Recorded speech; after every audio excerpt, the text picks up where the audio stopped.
To you, Victor. All right. Thank you so much, Regina, for that.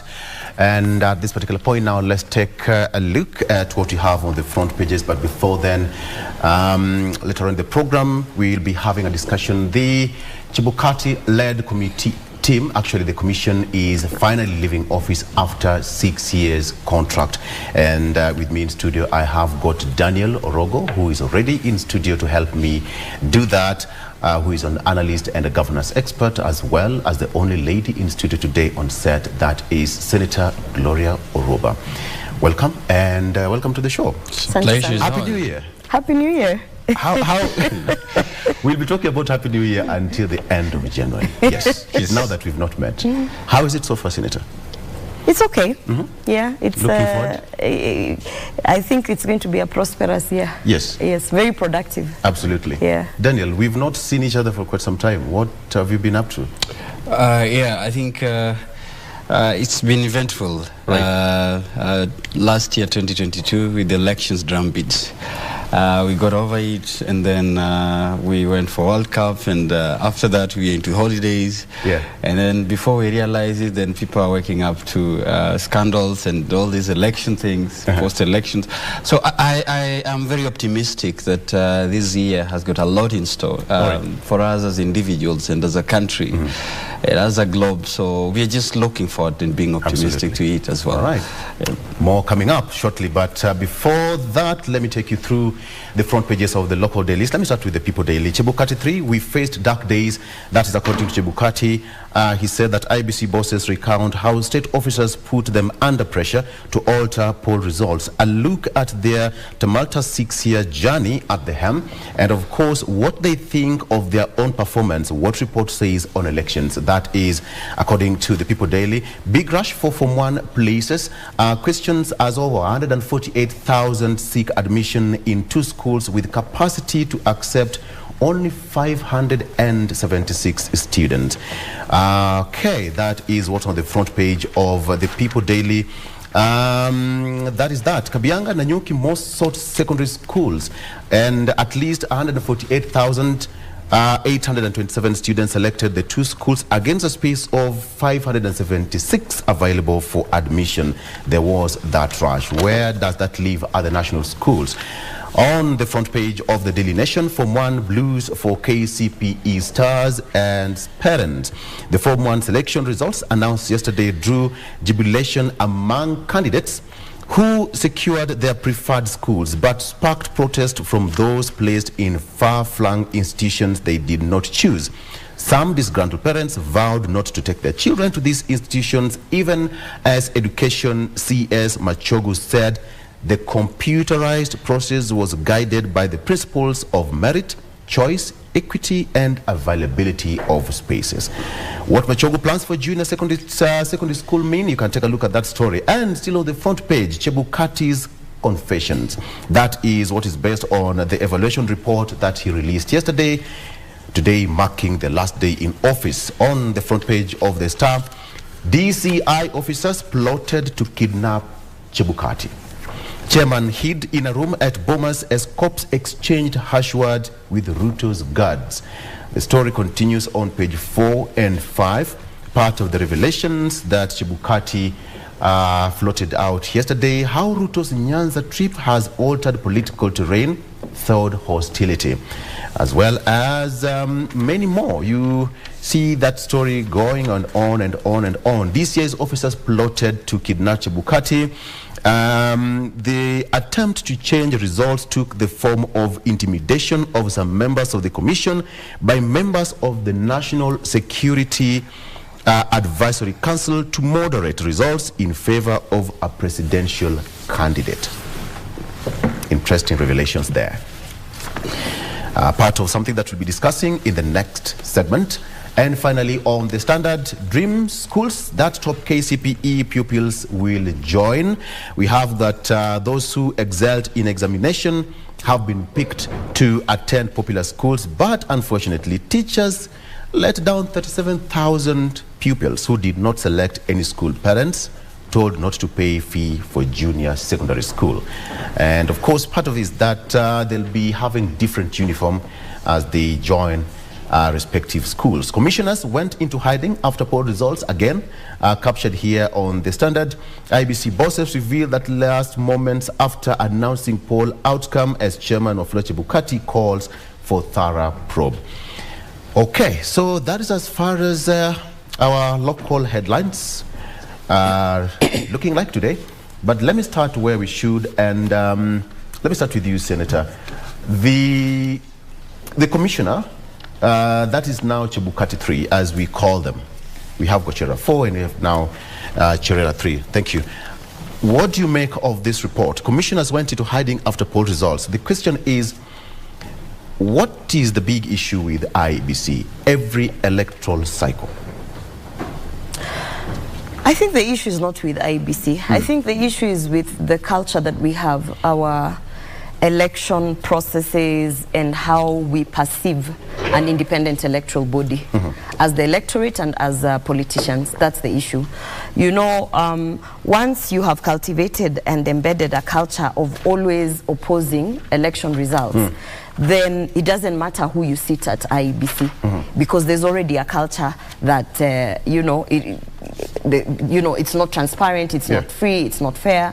But one of the things that you could see changed this electoral process is that this past election year is that, for one, there are not so many cases in court. You remember how, you know, previously you would vie for a member of parliament seat, even a county assembly seat. Yes. The moment the election is over, you are running to court.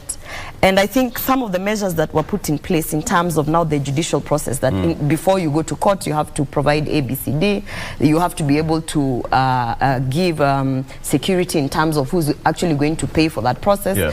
It sort of mitigated the idea that it's so easy for you to just dispute, even when you don't have any grounds. So if you look at the number of cases that we have in this election, the past election, compared to all other elections, we actually... Like they're minimal. Very minimal, yes, because of certain amendments and judicial processes that were put in place. And I think going forward, and that's why I say I don't think the issue is with IEBC. The issue is that the culture that we have just cultivated over the past years.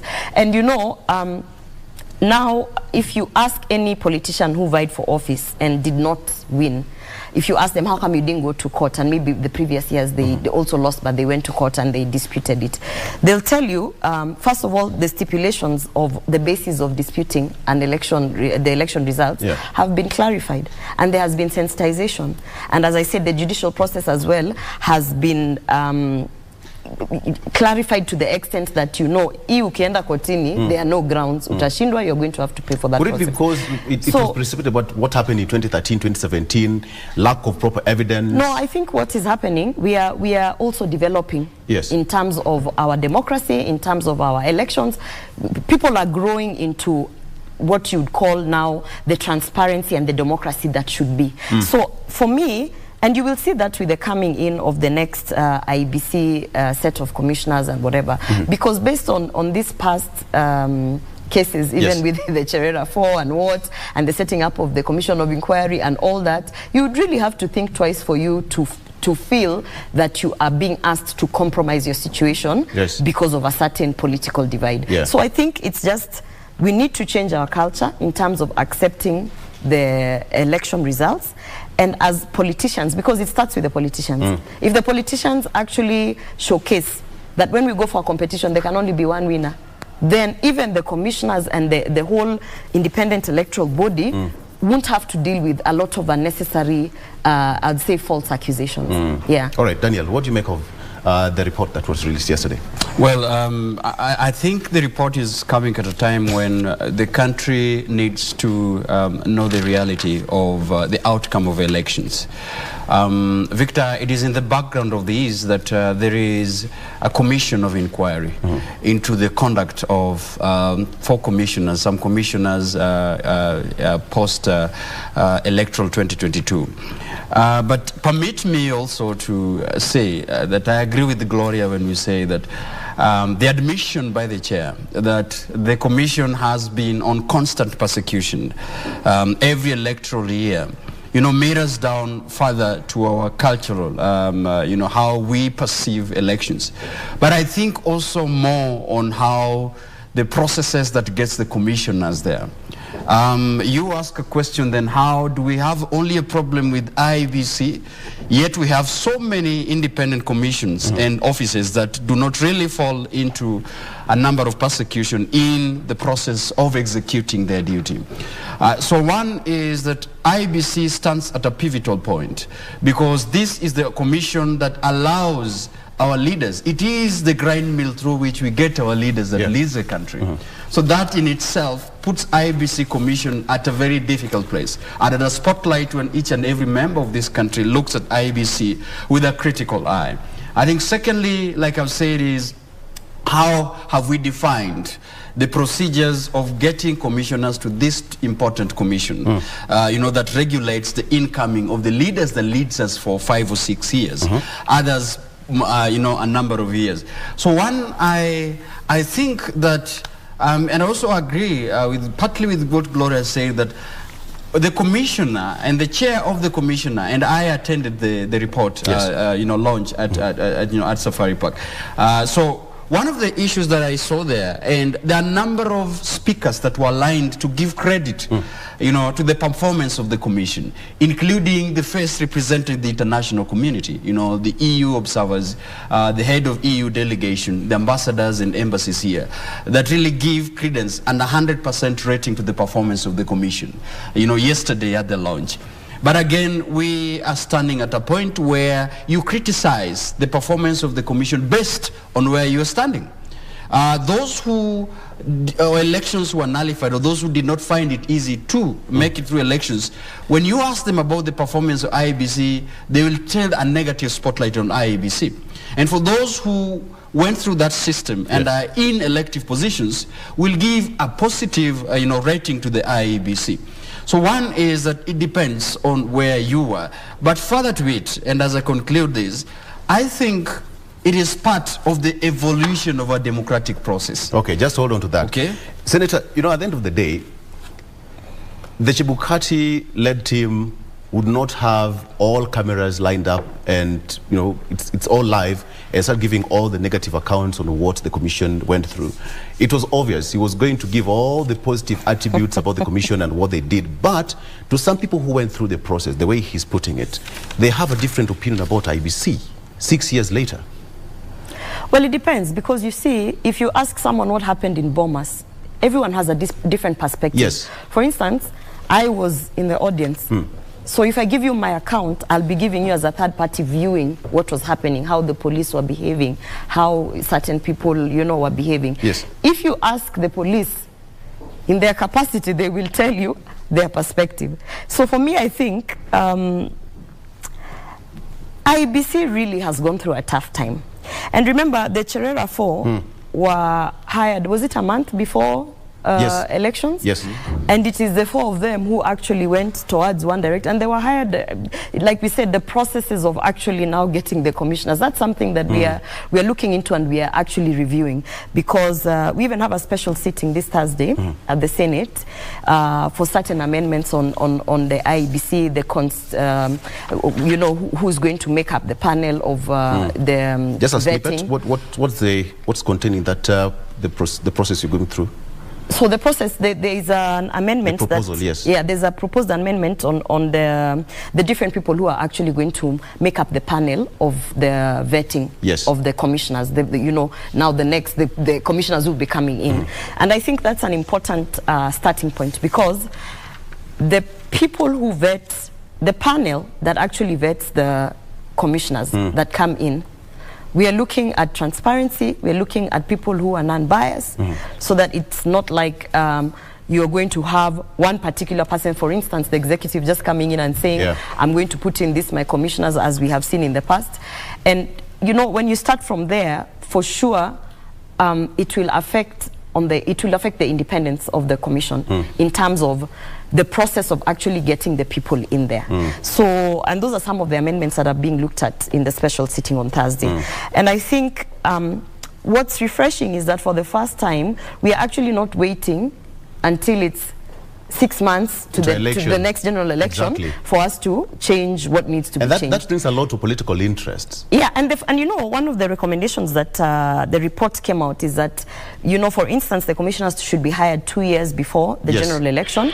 But even worse than the main thing is that it's not only 2 years before the general election, but all these amendments, people who are saying that, you know, for instance, the chair of the commission should not have certain powers, this is the time to bring the amendments. This is actually the time to have IEBC as an independent electoral body have close collaboration with legislators. Because if they think that there were certain things that were wrong, including even the issues on security of commissioners who should be able to access tallying centers, things like that, if that needs to be embedded in our laws, then this is the time to actually bring those amendments. And I think for that, I would say we are going in the right direction. Okay. Yeah. Senator, you've had. Let's go for a commercial break. Let's take a break, and we'll come back. We're still having that discussion. We just started to talk about the issues with the IBC. The commission is finally leaving office today, making an end of Chebukati and his team. Let's take a break. We'll be right back.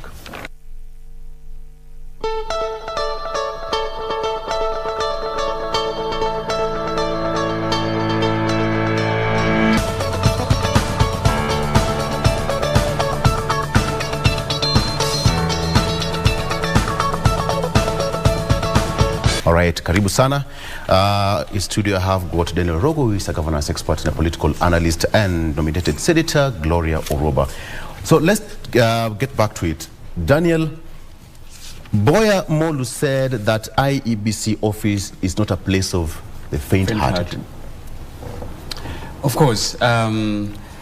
You understand, when they do the recount of what their experiences in the past election, it points to besieged commissioners that were under pressure by some undefined quarters. Quote in what they're saying is to, tinker the elections in favor. I think that is within still the hearing of the Agri-Mchelele Commission to bring light exactly into what happened. Yes. But also that has been reiterated by the chair in his handover note, and say that this needs to be brought to the public attention. Why? Because the country needs to know what transpired. But besides that the outcome of that hearing would be beneficial to the future operations of IEBC during the vote tallying, so that any particular body or any particular forces do not interfere with the independence of the commission. But what really struck my attention is, you see, here is a confession of the chair and other commissioners as they're exiting. Victor, we understand that this is not the first time we are getting these confessions. We are still, and it's still within the court and within the powers, I mean, the still investigation, we still not to know exactly what happened to the former ICT manager of, the commission. That is the late Chris Musando. Because that was a case that was a perfect definition of an IEBC staff that was persecuted in line of duty. Also, we are hearing these and other confessions. And remember that these commissioners, like you've alluded to, they replaced the commissioners of Konin Kata. You remember that? Yes, and Dr. Kombe, who had to flee the country, in fear of her life in the 2017 election. But here again, we are having similar confessions. And I think I agree with the outgoing chair that because it has been a failure to put a systematic investigation and probe into the conduct of what happens during election tallying, that is where we have this repeating itself after each and every election. So on this, I agree with the chair. I think also it is important to note that IBC mandate constitutionally do not end only with elections. This is very important. That we have a whole time until 2024 to review boundaries. I think it's important for us also to mention that there is a boundary review that should be taking place. The deadline is March on 2024. And it should be known that IBC, with the set of commissioners that we are expecting, to be given to us by the select panel of the commission, should be expedient enough that there needs to be a boundary review so that we have new boundaries in regards to the census that was taken, because that also portrays and compels us to have new boundaries again. So my appeal, and I agree with the senator, that this, you know, the elephant in the room is, how is this process of the select committee? For me, I even don't see the problem with the commissioners. That's what the senator will tell us. Yes, I don't see even the problem with the commissioners. Yes. I see the process of getting them to be the commissioners. Who are they answerable to? Okay, Senator Mapema, your best. That's what they say. And that is why that is why the commission should be put in place as early as now. Yes. Because you realize that a majority of the commissioners were always put in the offices, almost towards the final tail end of an electoral cycle. And they get in those offices with little information and knowledge of what electoral processes should be, the procurement processes are, what is missing somewhere, which file is pending somewhere, and then we end up having situations we had, you know, in the last election. But as you answer to that, Chebukati said that it was that election that a majority of some other offices tried to usurp the power of the people. What do you make of that? I think, first of all, it's very brave of him to do that. You understand he's the first IEBC commissioner who's actually served his full term. Full term, 6 years, yes. First one. Yes. So that should also tell you Kivich was hounded out. The turnaround of that seat is very high. Also had to flee. Right. And having braved the weather and actually finished his term, I think it was actually wise of him to state what really happened. Yes. Because there matters on security of the commissioners and even the staff members. Because remember, it's not only the commissioners. We've had a lot of IBC officers missing, returning officers. Yeah, even during this past election, we had an issue with the security of returning officers. Yes, the one of Embakasi. And there was a scare on 2 others. And the issue on security on the staff and the commissioners should be addressed. The only way we can address that is by looking at the incidences, the past incidences of security lapses. And what Chebukati was actually detailing out was an incident of a security lapse where the chair of the commission was actually being kidnapped.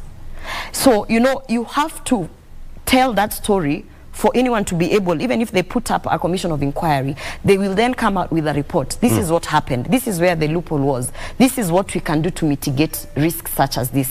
So that now, if there are amendments that will be embedded in the Constitution in terms of now the security lapses during an election process, then we are able to say, because of the fact that, for instance, the IBC chair is normally contained in a room somewhere in Bomas, which is an isolation point and a weak point, blah, blah, blah. Going forward, the IBC chair cannot stay alone or might be, you know, should be accompanied by one AP, one GSU, one, you know, to be able to safeguard. Because in an instant like that, really, if it wasn't for the intervention, as he says, of other police officers who were actually the detail of now the then Deputy President William Ruto, if it wasn't for the intervention of them actually saying that, you know, we need to understand why are you arresting this person. You know, if we didn't have that intervention, today we might not have been sitting in studio because things could have really just gone south. So, and in matters of security, I think we should not look at just isolated incidences. You should look at everything in whole. How come if you are, in fact, people say if you're going to apply for the job of an IEBC commissioner, you better be on retirement, because there is no bouncing back after that. It's either the concern or the threat to your life is real, or after that, nobody is going to hire you because there are bases of, you know, look at the Cherera 4. Really, in terms of a career, in terms of career development, you know, just the name must sit in itself. It's like, which corporate is going to want to touch that? So some of these things need to be looked into. And for me, I strongly believe that we need to look at the process of placing the commissioners, and actually saying this one is independent enough, this one passes, you know, chapter 6 of the Constitution, this one we can trust because they are patriotic enough to blah, blah, blah. The process of putting the commissioners, for me, is important. That's why the special sitting on Thursday in the Senate, for me, is a good starting point. And then going forward, even as you look at the tenure of these commissioners, like you said, the job description around what these commissioners, remember one of the bases was that Chebukati, the basis of the Cherera for, they were saying Chebukati, who gave him the mandate to, you know, announce the results. There is no position such as the national tallying officer. And, you know, there was this thing about if 3 or 4 people commissioners jolt out, then it does not, whatever is announced, and those, you know, as much as we want to, you know, bury our heads under the sand, those matters have to be looked into, and not because we are saying that this past election now stipulated that we must not give one person that much power, but we have to look into, in the event a situation like Cherera 4 happens, what are the safeguards that you put in place so that you can be able to still come back and tell the electorate that this was a free, fair and transparent you have a special sitting on this Thursday. But Daniel, you look at it, the political goodwill is perhaps what will be lacking at the end of the day. Yes, the process will be legitimate. They'll go through the process of vetting and, you know, tell me what you have, what are you worth, you know, and all that. But then at the tail end, there is that one critical person who is lacking out here, the common mwananchi, the voter. Now, where does the interest of the voter now lie? Because we have got state agencies. Out of all these accusations that Chebukati outlined, there is nowhere where a common mwananchi was named. It's either security agencies, I don't know which office somewhere, they had to switch off their phone. That could not be done by a common mwananchi out there in the street. Which makes me think that we've been talking about it for some time. How do the IBC appeals to the interest of common mwananchi? And of course, because, you know, elections is just, that's why I say it is a commission that holds, you know, safeguards to the public, because these are public leaders. That the public, actually the ideal of an election is that the public brings them to the IBC. You know, that is why, through the political parties, and the public trust that these are leaders that can be vetted by this commission. And when that trust deficit, you know, issue comes in, then the public are not really able to defend enough of IBC. But why does that happen? Because the place of public participation in the whole selection panel, you know, it's one of the issues that needs to be exploited, needs to be revised. And I agree with Senator, even as there is a special sitting. I know that one of the conversation that might be there is to review the Elections Act and the IBC Act of 2020. Is there something like that, Senator? To review the Elections Act before, just for her to give us a secret of what they have on that paper? What I'm certain about is that for the special sitting, we're looking at amending the who vets the commissioners that are coming in. Now basically the selection panel. Which should be, because then these, remember, their operations is within the IBC Act. You understand? Once there's a selection panel that it's gonna go through this process, and even the selection panel operates in some modes of operations, because then you cannot have a selection panel operating in a vacuum. So this is interesting, because as confirmed by the Senator, is that we are having select panel. And what policy, under what guidelines do they operate on if it's not an IBC? Senator, who are these people, the panel, comprised of who and who? So that is a discussion that's going to be had. Yeah, so we're going to have the first hearing. I know that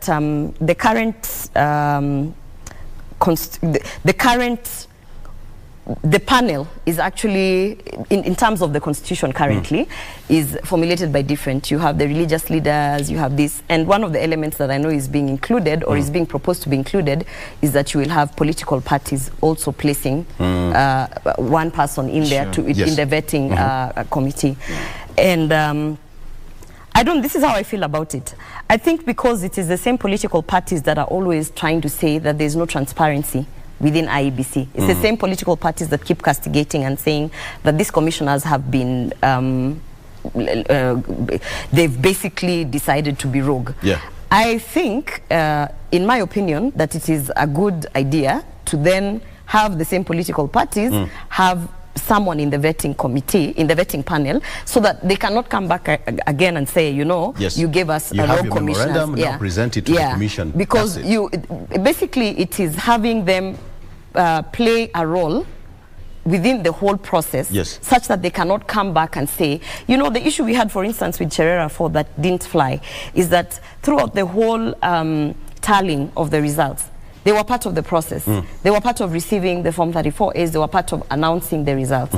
And only in the last minute they came and said, this, you know, results are actually opaque. So then one would ask, how is it that only at this particular last moment you have come to say that, hey, I wasn't part of all that, yet we have seen you being part of the tallying, we have seen you being part of the... So that's the same kind of, in my thinking, that's the same kind of approach, such that if it's political parties that have kept on, you know, bringing this confusion or bringing this alluding that the commissioners are not really transparent, they're not really independent. So then this is a moment where I think they're given a chance to participate in the vetting of the people that they put in place. Will that sanitize the commission? Daniel, will that sanitize the commission? I think it will bring some semblance of sanity. It might not sanitize the commission. But I think it's the interest parties in the selection panel, I think, should be given more leeway. Because remember, it's not only the political parties, the Public Service Commission, they will be a representative there. They have the Law religious, Society of Kenya, they'll be a representative. They have religious, like the senator said, they'll be representative there. Can't we have also other interested parties, you know, being fixed within these, not only to take their, but also to participate? Because mine is not only to be attending, you know, to these hearings, but also to meaningfully participate in that process. If the whole public, and of course the whole public cannot go and participate in this process, but who are trusted eyes of the public that can really participate and really vet these commissions that will be proposed. And I know there will be call for public participation in the processes before they are finally given to the president for appointment. I know they would come, but then it would be meaningful. My only again submission to this, Victor, let us also give credit where it's due. I mean, this is a commission that has gone through a lot of transition, like we've been talking about. Yes. This is a commission that has been throughout the democratic stages. It is not the same commission that we had, you know, its phases in 2007 that led to post-election violence. It is not the same commission that we had in 2013. IBC must go in 2017 and all these things. It's a commission that is tightening its loose ends. And I think even bolstered by the court processes, and I think these have also been advantageous to the commission. Even as much as 2013 threw back the commission to repeat election. But I think by the technical and the legal committee looking at the proposals of the Supreme Court, strengthen the performance of the commission. Even that is why the 2022 presidential hearing, IBC was safe because they accepted that indeed for 2017 presidential Supreme Court ruling, we were faulted in some parts that are very critical to democratic processes of this country. If we go that way, and I agree with what Senator said, it is difficult to reduce on the litigation issues that are facing IBC because they strengthen their legal processes post the Supreme Court of 2017. So perhaps Chebukati never want to go down the history of, you know, the case of the late Kivritu, Isaac Hassan. He wanted to finish his term, fine. 2017 was a case that perhaps nobody ever expected. And here we are, the political players were also right behind him. Chebukati must do this, Chebukati must do that. But at the end of the day, he always said, I will do everything as per the rule of law and the Constitution. And that answers the question you asked earlier, who does IEBC answer to? They answer to no one. It's an independent electoral commission. Yes. If the moment you actually say that, for instance, IEBC answers to the executive, then what you're doing is that you're creating a bias and you're creating an opportunity for an authority to actually now, what was happening, to sway and change the will of the people. Yes. So for me, the moment every stakeholder who is part of the electoral process, every stakeholder in terms of the electorate, in terms of these various constituencies of people, the religious groups, the political, particularly the political parties, once they participate in vetting the commissioners and giving them that clean bill and saying, actually, as so-and-so constituency of people, if it's political party A or political party B, we are okay with the lineup that we are fronting to go to be approved in terms of the commissioners. Right. Once they are okay with that, what they have technically said is that we are all okay with the referee. So if we are all okay with the referee, there shouldn't be any one point where now you come back and say, by the way, the referee was bought by so-and-so. Because it's sort of what it does is that you cannot entrust someone into an office, or you cannot entrust a group of people into a commission, and in the same breath, take away their autonomy just because the results are not going in a certain way that you want. So for me, I really honestly think that step one is ensuring that everyone feels that they participated in that process of making sure that the right people enter into the commission. Yeah. Okay, the level of suspicion, because, all right, let me just say, Chebukati tried to sanitize and bring some sense of independence to that commission, because that is the only commission that will always find punches from all corners every year. But he had to stay put, the commissioners had to stay put, the Cherera 4 had to quit, but Chebukati stood firm. The key word is constitutionality and the rule of law. And he set a precedent. Yes. He said, remember, even during the Bomas-Starling event, there were certain things that people previously, political leaders would do. For instance, just coming into the chair's office and demanding to meet with them. As who? This time around, it was very clear. You have to be a chief agent.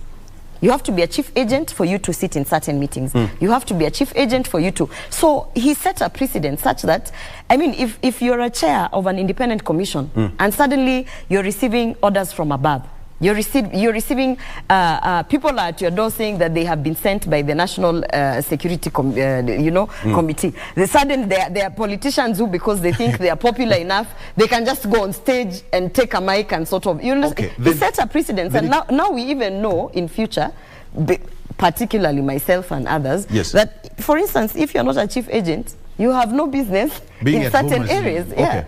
All right. Let me just put whatever you think that those are file footage of Chebukati and the commission. That was the full composition of the commission. There you have it. I think that's a past event.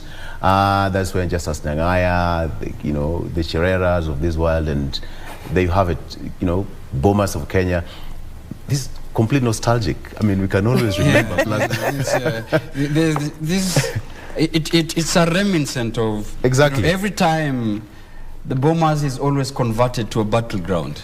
It is not in 2022. You reflect of pictures in 2017, and then also 2013. In KICC in 2007. Yes. Something always happens when the presidential vote is just about to be announced. When Kifito said somebody is cooking some figures somewhere. Happens in this country, and we always see that that's when there is jittery. That's when there is, a lot of tensions. And the choirs that have not even been paid right now, but as are entertaining people to cool down the temperatures. Yeah. But Daniel, let me ask you this. Then, based on what Senator said, then it means that there's a lot of pressure to the new commission, at least to take the mantle slightly higher, based on what Chebukati has done. He's set the precedents. He stood firm, the rule of law, trying to maneuver through the pressure of who is calling. They had to switch off their phones. Sure. All right? They had to switch off their phones and just brave the threats that were coming from this, Security Council and, political parties and who is who. The pressure is now on the next commissioner. But that's what I'm asking. Why should it be that way? You see, why should the whole commissioner, chair, and the staff, switch off their phones and retreat somewhere?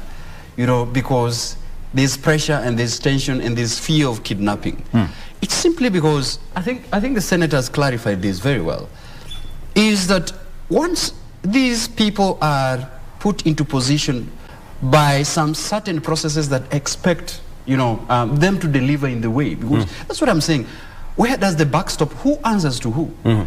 Should we save the incoming commissioners from all these tensions and this pressure by making that processes to be independent, to be accountable, to be enough that people participate in the public, that the commissioners that we have and the public trust and the public protection and are in full support of the public, to be devoid of these pressures and all these things that come out of electoral processes, Victor. And this is, for me, I beseech, our senator, our good leaders, that at least let us be honest with the processes for crying out loud. Because why are we saying this?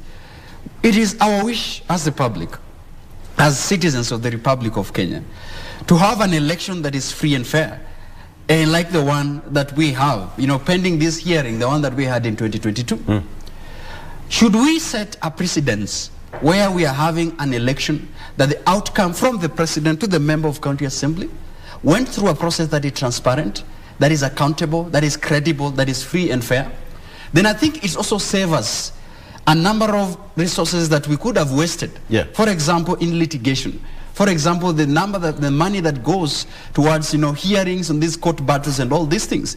Secondly, it even saves us that we have members that are elected that do not look at their back, and wondering what their public are expecting to give a kickback, because the processes was clean, free and fair. All these things. Because right now we are only seeing a tip of the iceberg.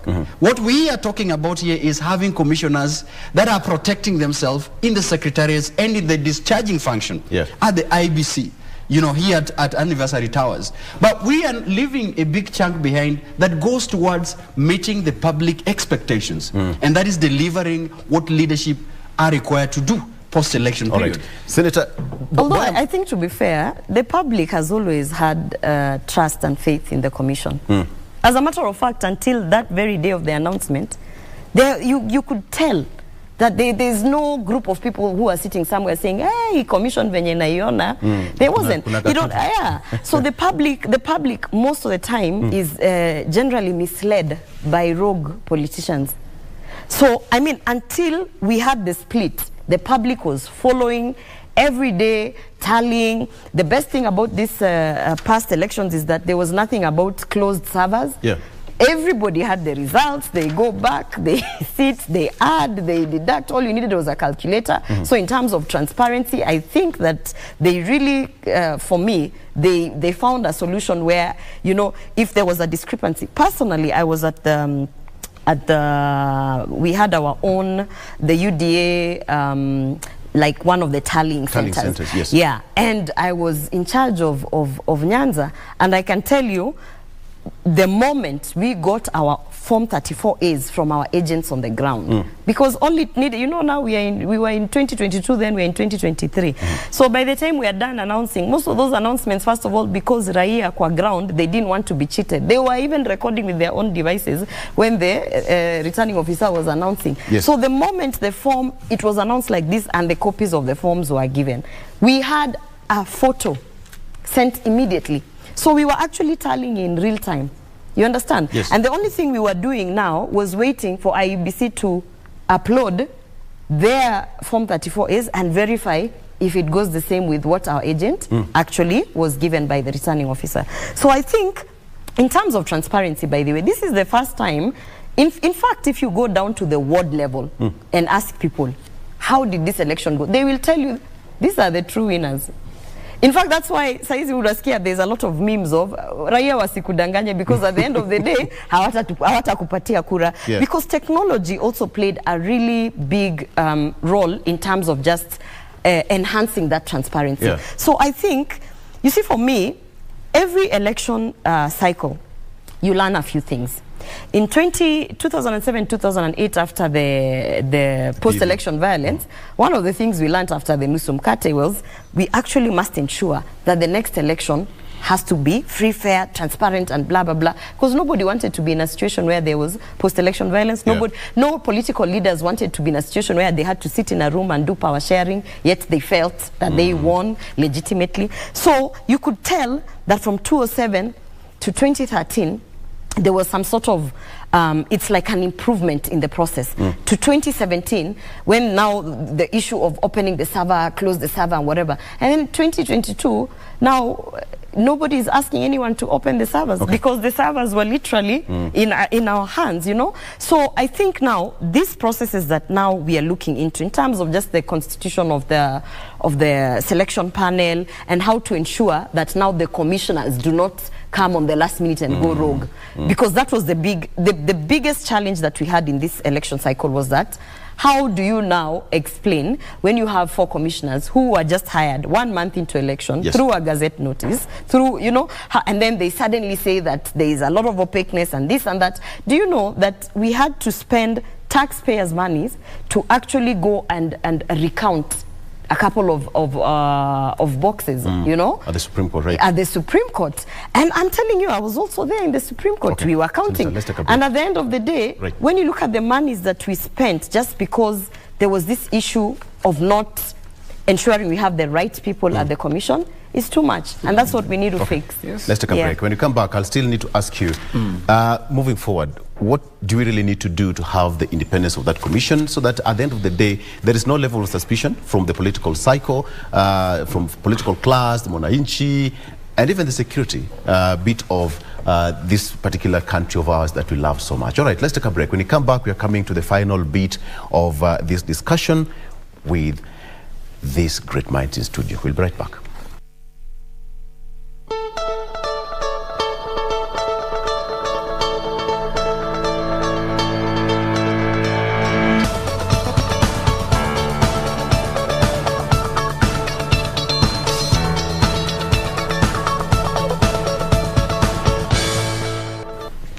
Welcome back. There is this question that I really want to ask you, ladies and gentlemen. Boya Molo yesterday said that IBC should not be a place for political reward. What do you think he really meant about that? Let me start with you, Daniel. It's not a place for political reward. Come on, take a political reward, go and look for it somewhere else.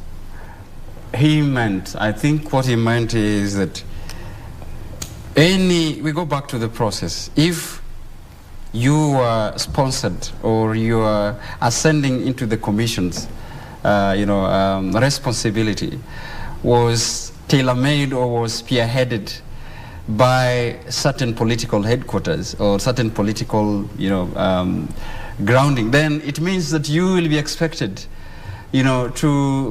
to be rewarded. I mean, you expect that these politicians, you do their duty, you discharge. And then you are rewarded as a commissioner for playing into the, for the political interest. In other terms, he meant that IBC must be independent, commission as the Constitution says that.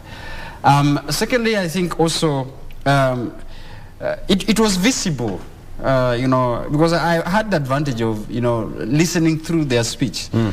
It was really visible that the chair and the other commissioners had gone through a very difficult time in their functions, in their term in the commission. And to them is torn in between what is next and what is their public expectations, their public perception about their exit. And that is why you hear one of the commissioners, had foreseen and said it doesn't matter what the public or whoever will talk about them. For them, it was a matter of constitutional duty. I think, again, it brings me back to say, why would we have IBC, someone serving as IBC or any Kenyan serving as IBC, like you are signing your career death warrant, it's like everything that you are ascending into this position is like your career is just, is weighing on the balance. Yeah. It's quite intriguing. And it is my assessment here, back again, that can we really expand the formation of IBC commissioners? Can we, because we are having youth representation in the commission. Do we have people living with disability in the youth in the commission? We only have representation of political parties and different headquarters, those who are sponsored by, proposed by political parties. Can we expand this? But I believe, how will that make, the independence of that commission? It makes independence because I believe that once we have a diverse commissioners in it, brings a diverse opinion and brings a diverse grounding. But that does not, this is why, that might not even stop any other, interference. This is why, mixed with the credibility issue. Yes.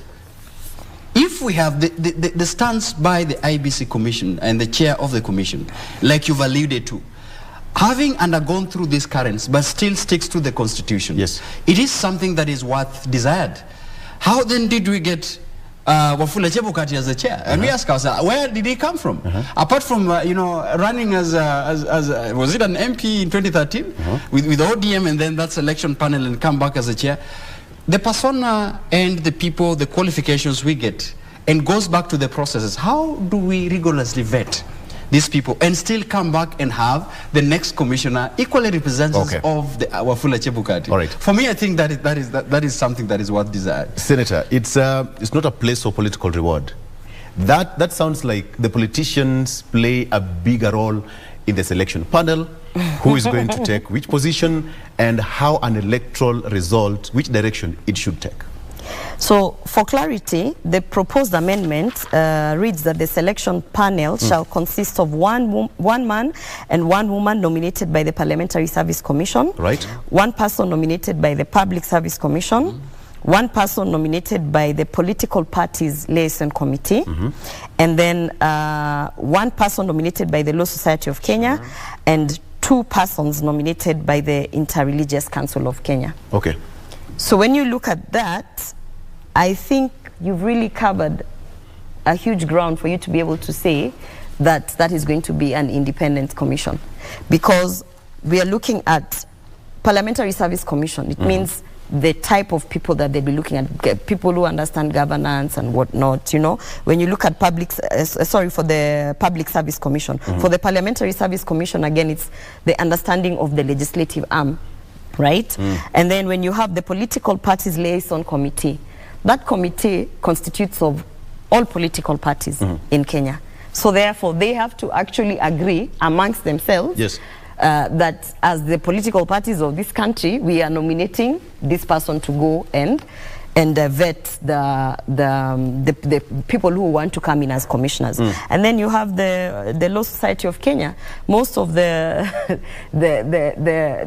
pending cases that we have during elections and whatever are actually pushed by the Law Society of Kenya. So if they question the independence of the commission, this is an opportune moment for them to also participate in terms of ensuring that we have the right people. And then, of course, the Interreligious Council of Kenya, which covers now a wider, diverse group of people.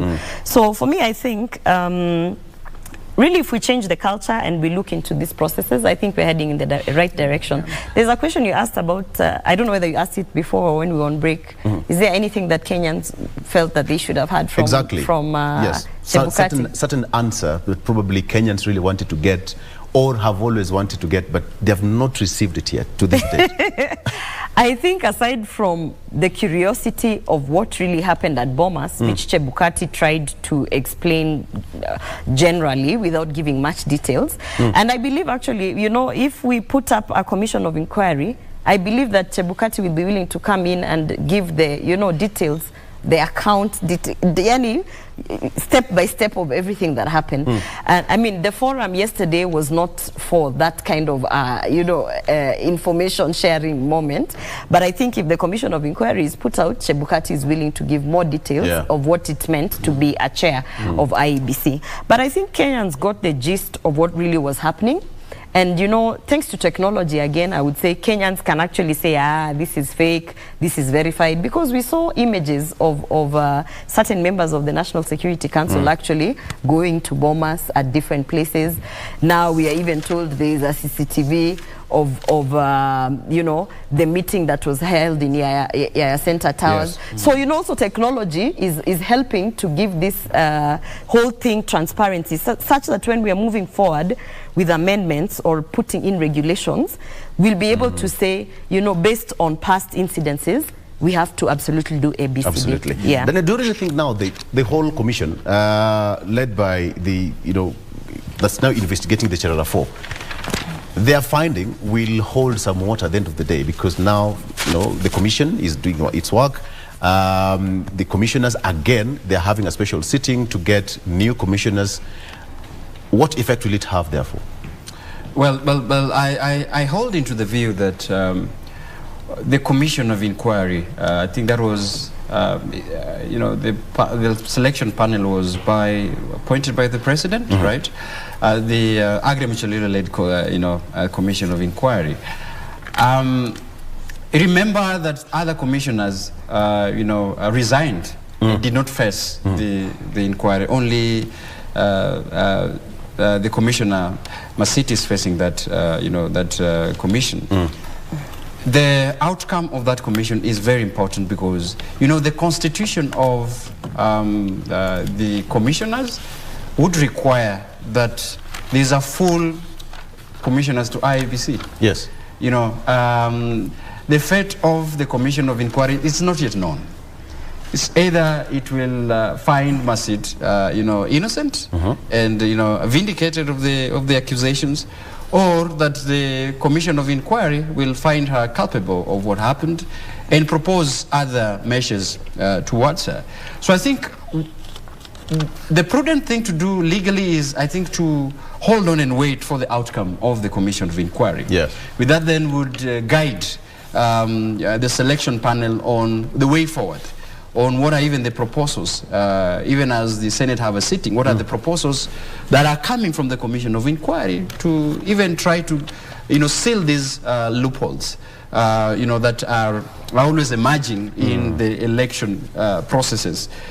I also a little bit take a departure from the panel that is constituted, the representation of the panel. That is why, even as the senator, hold into the view that the institutions that are represented are having people that, by and large, represent those that we think. But I think an election is a process and is inclusive. The reason as to why I vote for the participation and the inclusion of other interest parties is because of the stake that they play in election. Why?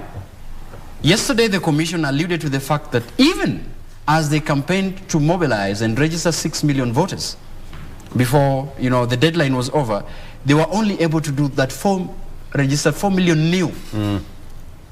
Okay? Not meeting the deadline. Why? Because a segment of the voters in this country, one by attributions, do not believe on the functioning of IBC and on why they should participate in election. Yes. Who are these people? It's a chunk of young people who feel that the electoral processes do not reflect their view, that they are excluded in participation each and every time. This was also pointed out in the Curricular Commission. It has been pointed out in the Commission's exclusion. Why young people are lethargic and apathic, very apathic to the participation of election. Okay. When I see a commission that is constituted, and by and large, there is no young people represented in the selection panel, this ultimately reflects that even the commissioner there would be no diverse voices of young people in electoral processes. And larger democratic I think that can be. I think that can be met. When you have the different constituencies of people who are to be in the selection panel, it does not define the age, the gender. It does not define their religious background. Yeah. So there's still opportunity for that. For instance, when you say a nominee from the Parliamentary Service Commission, it doesn't say whether it's going to be an old person, a man, or what. So now those are the additional now what you'd say amendments that you need to put in. Exactly. And the issue of registration of new voters was, I would say, that is the one thing that IEBC failed, because the way they went about it had nothing to do with the youth. In fact, as a matter of fact, you are going to look for youth in the newspaper. You put up a newspaper gazette notice that you must go and register yourself. Most of these youth are not reading the newspaper. So for me, that is something I would put blame on now the operations of IEBC, and that's now one of the key focuses when we're talking about the job descriptions. What are the responsibilities outside an election year of these commissioners and the staff of IEBC? Yes. Those are some of the things that should be looked at, and I don't think that necessarily touches on the constitution of the selection panel or how the commission looks like. So I think, for instance, if their activation, their marketing of registration of new voters was targeted specifically at those new voters, the numbers would have gone up. The way they were going about it, there was no interaction with the new voters. Yes. They put up desks at polling stations, and they basically said, for instance, there's a desk at Kilimani Primary, go and register. As a youth who has just finished high school, what would motivate me to even make the trip? And perhaps they even need to target that registration of new voters from the secondary school. Because by the time you're actually about to clear out and get your certificate of completion of KCSE, most of those people are 18 years old, so why can't they go and let me read something here before I bring you Daniel, and this is what Boyamulu said. My word of advice to those who will replace us is that IBC office is not for the faint-hearted. The Parliament, as you vet the commissioners, ensure the commission is not populated by political stooges. Exactly. That is what we started talking about in the show here. What is the definition though of a political stooge? What is the definition of a political stooge? Maybe that's where you need to start from. And you see... and that brings me the question of Victor, political reward. Victor. You know. Victor. Yes. That is why I still, and I find it that we are finding these, very awkward. It goes back to the constitution of this panel, okay? There are, in this panel, as the senator have read, that we are having political representative, one from the Parliamentary Service Commission, and then political parties liaison in other terms, irregardless of who is coming on board. These are political players, okay? These are political players. And this is why I am insisting on the stages on these things, and these processes must be expanded to be inclusive as much as possible. Because you have somebody from these political players, you said one should be a male and a female, you are specific on the gender, okay? And then you are specific on the law, from the Law Society of Kenya. You are specific on the religious affiliation, but you are not specific on the age. So I still insist that they're not specific. That is what the senator is saying. But they're not specific. They're not specific on the religious affiliation. But it's interreligious. Interreligious council. That's what I'm saying. Covers all religions. They're not saying we are going to bring an SD. That's what I'm saying. It encompasses. You are saying one who is represented at least have some religious affiliation, whether it's a Muslim, by the time that they're from interreligious. I'm not saying they're from each denomination. It's not a denomination thing I'm talking about. I'm talking about religion. So you're saying it's from religious. Hindus, what? Interreligious. But you are not telling us that we are also considering... So what is your proposal? So there is need. There is a need to be very specific that young people and labor unions, people who take a stake in the electoral processes in this country, must also be included. Daniel, how many interested parties do we have in the country? As much as possible. Even if we wanted to include them in the commission. That is the cost of democracy. And I keep on saying, when you highlight that there is a processes of public participation, you try to be representative. And I'm not saying that everybody should be included here. I'm saying that the people who plays the most stake in this country, and Gloria has alluded that the functioning, the failure of IBC to target the youth who are the voters. I'm saying youth as a critical component of voters in this country. Okay, Senator, let me ask you again for what just before I give you final word. No, but you didn't give me time to okay, go ahead. I was just go ahead, Daniel. Go ahead. I think for me is that the issue, Commissioner Boyamulu, is been, in his terms, has been about politics. Political stewages, political rewardees, should be not for faint-hearted. I think it still goes back to reiterating that this commission is independent, not only of political affiliation. Maybe from his experience that most of these bad experiences that they faced were coming from political parties, by being held ransom with political players. But what if the next time is being held ransom by other institutions?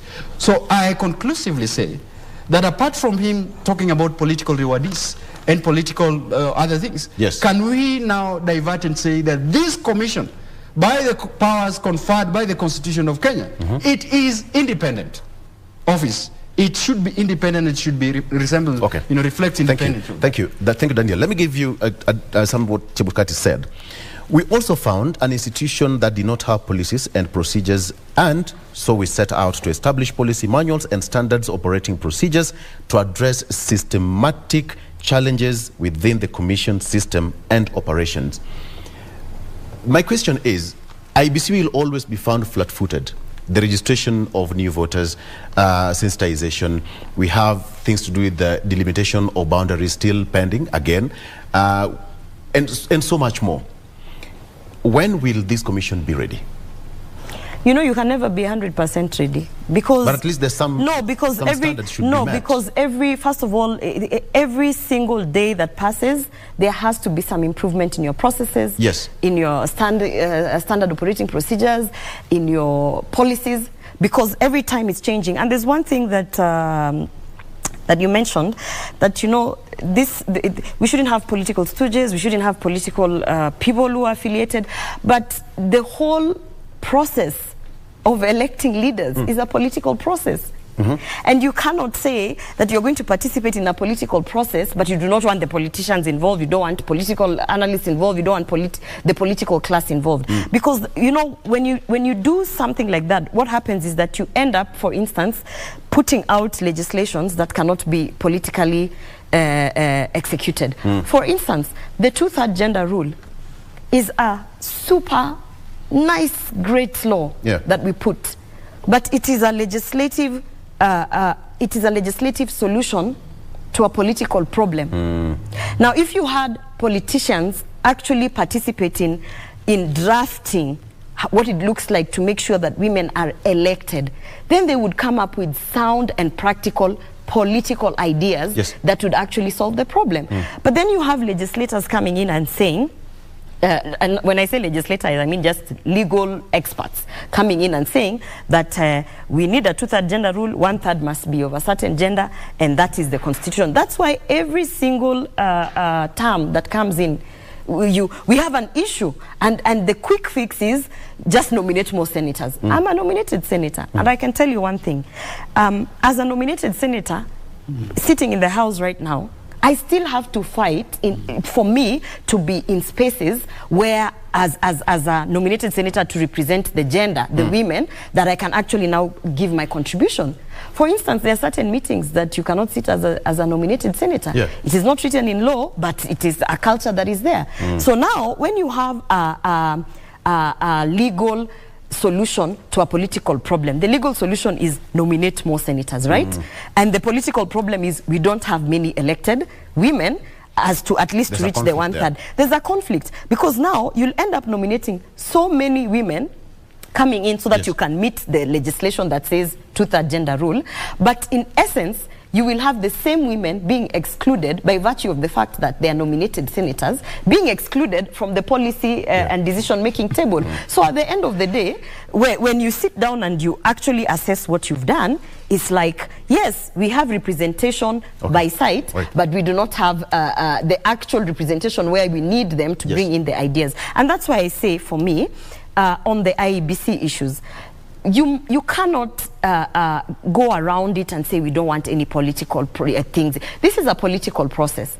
And really, elections is about electing leaders. The whole process is political. So you must be able, one way or another, either through the political parties liaison committee, or through the parliamentary service committee, or through some level of political organization, be able to bring in that input so that at the end of the day, the same political parties that are always saying IEBC has been bought by that party or IEBC has been compromised can now not come and say that we didn't pick those commissioners because they had a part to play in it. All right. I'll treat that as your final remark. Daniel, please, in 30 seconds, if you don't mind, what should we look forward to for the next commission, even as they have their special sitting on Thursday to get the new commission in office? The commissioner has said that this process is not for, being rewarded politically.